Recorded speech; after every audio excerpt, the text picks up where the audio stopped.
अगर कोई जमीन है जिसका जो डॉक्यूमेंट्स है, जो आपका खतियान केवाला वो आपके पास है, बट जो दखल है वो आपको पूर्ण नहीं है।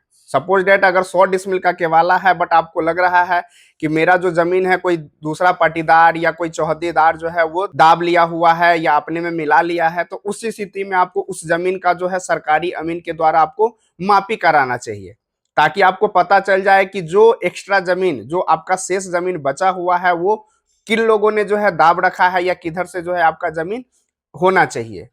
तो उस स्थिति में जो है आपको जो है नापी के लिए अप्लाई करना हो। भूमि मापी की जो है अब नई व्यवस्था जो है वो लागू किया गया है। तो सबसे पहले बात करते हैं कि अविवादित भूमि।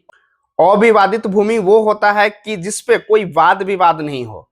जैसे कोई अगर खेत है जो कि 10 डिसमिल का है, उसमें 4 भाई जो है सहमत से हम लोग बंटवारा करना चाह रहे हैं, 2.5 डिसमिल का जो है रकबा लेना चाह रहे हैं, तो उस स्थिति में वो जमीन जो होगा वो अविवादित होगा और उसमें भी जो है आप आवेदन देके सरकारी अमीन के द्वारा जो है आप उसको 2.5 डिसमिल का 4 प्लॉट आप बनवा सकते हैं।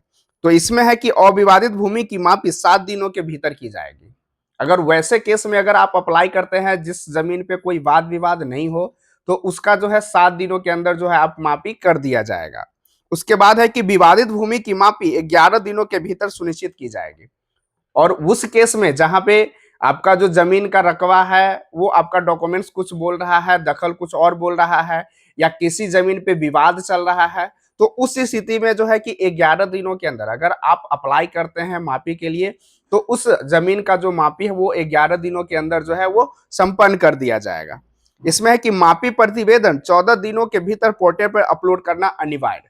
मतलब अगर आप इसमें अप्लाई करते हैं और जो आपका मापी होता है वो मापी प्रतिवेदन जो है वो अंचल अमीन के द्वारा जो है अपलोड किया जाता है, वो आप देखेंगे कि जिस समय आपका मापी होता है उसके 14 दिनों के अंदर जो है आपका प्रतिवेदन जो है साइट पे अपलोड कर दिया जाएगा और आप वहां से जो है उसको ले सकते हैं। इसमें है कि ई मापी आवेदन करने के लिए बिहार भूमि पोर्टल, अगर आप इसमें अपना मापी करवाना चाहते हैं तो इसमें आपको सबसे पहले जो है इसमें आवेदन करना होता है। वो आवेदन करने के लिए आपको जाना है biharbhumi.bihar.gov.in। इस पे जाके ई मापी साइट है, वहां पे जाके जो है अपना जमीन का डिटेल भरेंगे और मापी करवाने के लिए जो है आप वहां से अप्लाई कर सकते हैं।